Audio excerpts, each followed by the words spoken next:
Olá, irmãos! Dando continuidade ao estudo do livro Atos dos Apóstolos, estudaremos hoje o capítulo 15, parte 2. No estudo anterior, nós vimos que houve um pequeno problema lá na igreja de Antioquia, a primeira igreja cristã nos gentios, dos não-judeus, onde alguns mestres de Jerusalém estavam ensinando aos cristãos não-judeus que eles deveriam também cumprir a lei de Moisés. Além de crer no Senhor Jesus Cristo como Messias, como Salvador, deveriam também respeitar alguns rituais religiosos. Mas os apóstolos Paulo e Barnabé, que viviam em Antioquia, não aceitaram esse tipo de comportamento, pois a salvação é apenas o nome do Senhor Jesus Cristo. Eles levaram esse problema até a igreja de Jerusalém para que os apóstolos pudessem tomar uma decisão através da oração, para que o Espírito Santo pudesse dar esse discernimento, qual seria a vontade do Pai, qual seria a vontade de Deus. E aqui eles oraram e o Espírito Santo deu discernimento aos apóstolos que os não-judeus, apenas a fé no Senhor Jesus Cristo é que eles deveriam cumprir. Ou seja, cumprir a lei de Moisés, isso aí era exclusivo dos judeus, porque eles cumpriam alguns mandamentos da lei, alguns cerimoniais, alguns rituais, mas que os não-gentios não era necessário. E aqui eles vão enviar dois líderes de Jerusalém até a cidade de Antioquia, acompanhado dos apóstolos Paulo e Barnabé, para que possa orientar o comportamento da igreja cristã em Antioquia. E assim a gente vai ver a partir dos capítulos, dos versículos 22 em diante. Aqui a gente vai ver que houve a resolução, eles tomaram a decisão, e essa decisão agora vai ser levada pelos apóstolos até a cidade de Antioquia. Então, os apóstolos e os presbíteros, com toda a alegria, decidiram escolher alguns dentre eles e enviá-los para Antioquia com Paulo e Barnabé. Escolheram Judas, chamado Barsabás, e Silas, dois líderes entre os irmãos. Barsabás, em hebraico, significa filho do sábado, e Silas, em latim, significa Silvano. E por intermédio deles, mandaram a seguinte carta: os apóstolos e os irmãos presbíteros, aos irmãos dentre os gentios que estão em Antioquia, na Síria e na Cilícia, saudações. Desde que soubemos que alguns saíram de entre nós, sem nossa permissão, e vos têm constrangido por meio de suas palavras, confundindo-vos a mente.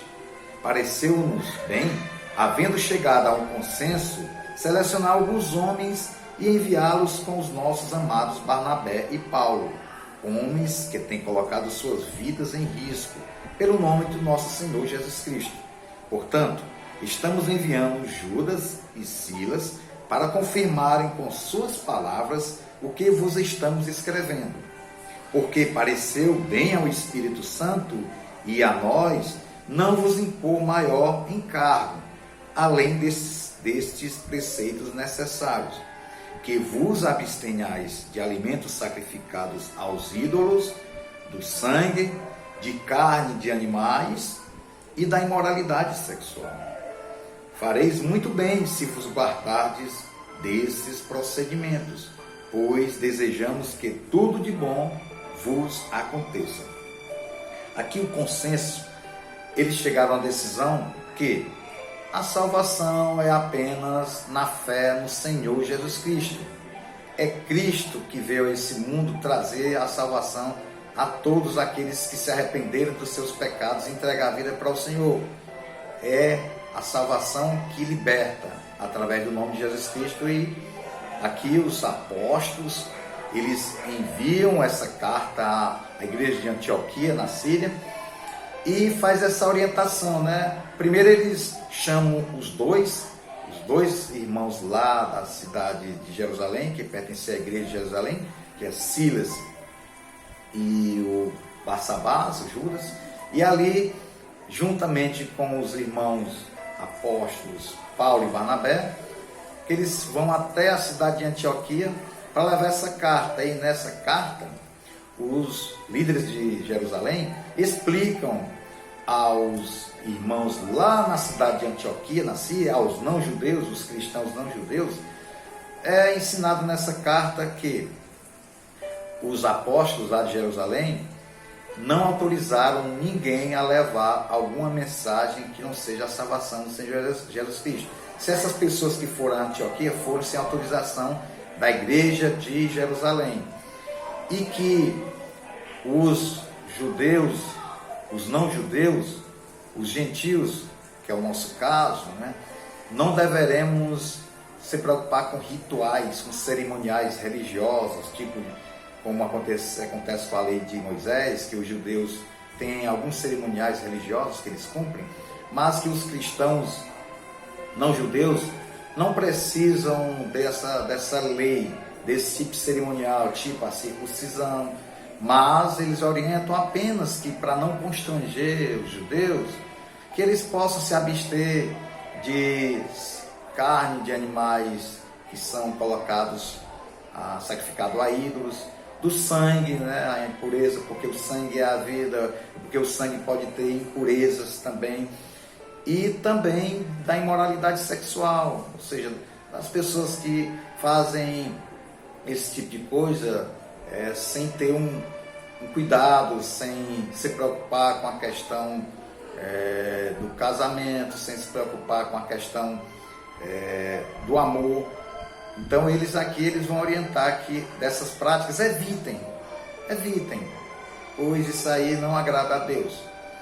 E aqui a gente vai ver que a igreja de Antioquia, eles recebem essa carta, recebem os irmãos de Jerusalém com o maior amor. Vejamos o que diz aqui a partir do versículo 30. E tendo se despedido, desceram a Antioquia, onde reuniram a igreja e entregaram a carta. Os irmãos a leram e muitos se alegraram com sua encorajadora mensagem. Judas e Silas, que eram profetas, exortaram e fortaleceram os irmãos com muitos ensinamentos. Havendo, porém, dedicado algum tempo ali, foram despedidos pelos irmãos com a bênção da paz, a fim de que retornassem aos que haviam enviado. Porém, Silas achou melhor ficar ali. Paulo e Barnabé também permaneceram em Antioquia, onde com muitos outros irmãos pregaram e ensinaram a palavra do Senhor. Aqui a igreja de Antioquia recebeu com muita alegria os irmãos que vieram lá de Jerusalém, e quando foi lida a carta eles ficaram felizes pelo que continha na carta, que eles não precisavam ter aquele cerimonial dos judeus, mas que apenas se abstenham dessas coisas que ele explicou, que foi explicada na carta, mas que a salvação é apenas no nome do Senhor Jesus Cristo. A gente vê que muitas pessoas nos dias de hoje colocam a fé no Senhor Jesus Cristo, têm fé no Senhor Jesus Cristo, mas ficam ainda tentando fazer alguma coisa, como se algo que fizesse pudesse agradar a Deus. Deus, através de Jesus Cristo, naquela cruz, já fez o sacrifício. Ele derramou o seu sangue naquela cruz do Calvário para nos dar a salvação, para nos libertar do pecado. Portanto, não precisamos fazer nenhum tipo de sacrifício, não precisamos adorar a nenhum ídolo, nós precisamos apenas colocar a fé no Senhor Jesus Cristo, que é o único que deve ser dado a glória. E que a questão de muitos cerimoniais, muitos rituais que ainda hoje a igreja cristã pratica, às vezes pratica por uma questão cultural, por uma questão tradicional, mas dentro da igreja primitiva a gente vê aqui que a salvação não necessita desses rituais, mas sim a exclusividade na fé no Senhor Jesus Cristo e cumprir a sua palavra que está nas Escrituras. A fé vem pelo ouvir a palavra e ouvir a palavra de Deus que está nas Escrituras. Continuando, versículo 36.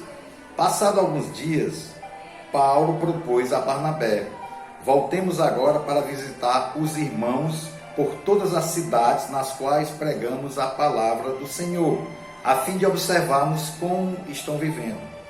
Barnabé queria que João, também chamado Marcos, os acompanhasse. Paulo, entretanto, não conseguia ver razão para levar consigo aquele que desde a Panfilha havia decidido se afastar deles e não os acompanhara até o fim da missão. Por esse motivo, tiveram um desentendimento tão exacerbado que decidiram se separar. Barnabé partiu, levando consigo Marcos, e navegaram para Chipre. Paulo, no entanto, preferiu a companhia de Silas. Partiu, entregue aos cuidados do Senhor pelos irmãos. E assim passou pela Síria e Cilícia, encorajando as igrejas. A gente observa aqui que depois de comunicarem à igreja de Antioquia, aos irmãos, sobre apenas a fé no Senhor Jesus Cristo e algumas normas reguladoras em relação à questão de não adorar ídolos, não comer alimentos contaminados por questão idólatras, né? Porque naquela época eles sacrificavam os animais para outros ídolos, outros deuses. Então se vendia na feira esse alimento. E os apóstolos orientam, evitem isso para não constranger os judeus, aquela situação toda. E aqui, depois de ser levada essa mensagem, os apóstolos Barnabé e Silas e o Paulo ficaram lá em Antioquia. Sendo que aqui o apóstolo Paulo chegou para Barnabé e disse: Barnabé, vamos agora fazer uma visita naquelas igrejas que a gente fundou lá na Ásia, ou seja, em Derbe, na Pisídia, lá em toda aquela região lá da Turquia. Então eles resolveram ir novamente para ver como é que estavam, a necessidade de edificar a igreja nessa região. Sendo que o Barnabé tinha o seu sobrinho, que era o João Marcos, o evangelista Marcos, se escreve o Evangelho de Marcos. E quando o apóstolo Barnabé fala para que Marcos possa viajar, o apóstolo Paulo diz: não, ele deixou a gente na primeira missão, na primeira viagem que a gente foi, ele deixou a gente no meio do caminho, deixou a gente sozinho, então é preferível que ele não vá conosco, porque senão ele vai voltar de novo. Ou seja, ali houve a desconfiança por parte do apóstolo Paulo, e ali eles discutiram, uma discussão, porque como humanos, muitas das vezes a gente tem essas discussões que não levam a nada. Mas para Deus, às vezes até uma discussão há um propósito na vida, para a igreja de Jesus Cristo. Quando há alguma discussão, algum problema relacionado com os irmãos, isso é normal. Às vezes Deus faz isso porque o ser humano ele é diferenciado um do outro. E aqui eles resolveram se dividir. Paulo e Silas foram para a região lá de Derbe, lá da Antioquia, da Pisídia, foram visitar as igrejas e passaram pela Síria, pela Sicília, enquanto o apóstolo Barnabé, juntamente com o João Marcos, eles foram para a ilha de Chipre, porque o Barnabé nasceu na ilha de Chipre. Então a gente vê aqui muitos dos irmãos, muitas das vezes, debatem por coisas humanas, né? Às vezes é um momento humano. E Deus, vendo que nós, como pecadores, somos salvos apenas pela graça do Senhor Jesus Cristo, muitas das vezes nós, nos dias de hoje, discutimos com alguém. Às vezes é para a questão até do reino de Deus, para a expansão do reino, para edificar, para exortar a igreja do Senhor Jesus Cristo. E muitas vezes saímos de uma congregação, vamos para outra, mas isso aí faz parte do ser humano caído, porque a salvação não deixa o homem perfeito. A perfeição vai acontecer na glória, quando o homem for no juízo final, que Jesus irá resgatar a sua igreja aqui na terra, e haverá um novo céu, uma nova terra. Aí, nesse caso, haverá a igreja de Cristo, ela estará selada sem o pecado, sem o sofrimento, é o que a gente espera. Portanto, meus irmãos, cuidemos para que nós não entremos em contendas, assim como aconteceu com Paulo e com Barnabé, mesmo sendo que Jesus orientou eles para levar o evangelho em outras regiões. Eles foram divididos, mas levaram a mensagem do evangelho. Portanto, procuremos andar firmes na palavra do Senhor. Sabemos que somos falhos, mas que em Cristo Jesus nós temos o Espírito Santo de Deus que nos vai dar o discernimento para que possamos tomar decisões com base na vontade do Senhor Jesus. E a gente tem que procurar estar orando ao Senhor, pedindo discernimento do que devemos decidir. Devemos ler diariamente a palavra de Deus para que possamos ouvir o que Deus tem para falar aos nossos corações. E devemos nos unir em comunhão com os irmãos em Cristo, justamente para que possamos nos edificar, mesmo com os problemas do ser humano, mas Deus, Ele sonda os nossos corações, Ele sabe das nossas falhas, mas Ele nos perdoa, Ele nos dá a salvação em Cristo Jesus. Amém? Vamos orar, querido Deus, nós te agradecemos pela tua mensagem, ó Pai, te pedimos que o Senhor possa estar cuidando da tua igreja aqui na terra e que essas contendas, esses problemas entre os irmãos, que possa ser solucionado sempre com a tua palavra, com a comunhão entre os irmãos, na oração, pois sabemos, ó Pai, que o Senhor é o que dá o discernimento para que possamos fazer a tua vontade. Em nome de Jesus Cristo nós te agradecemos. Amém.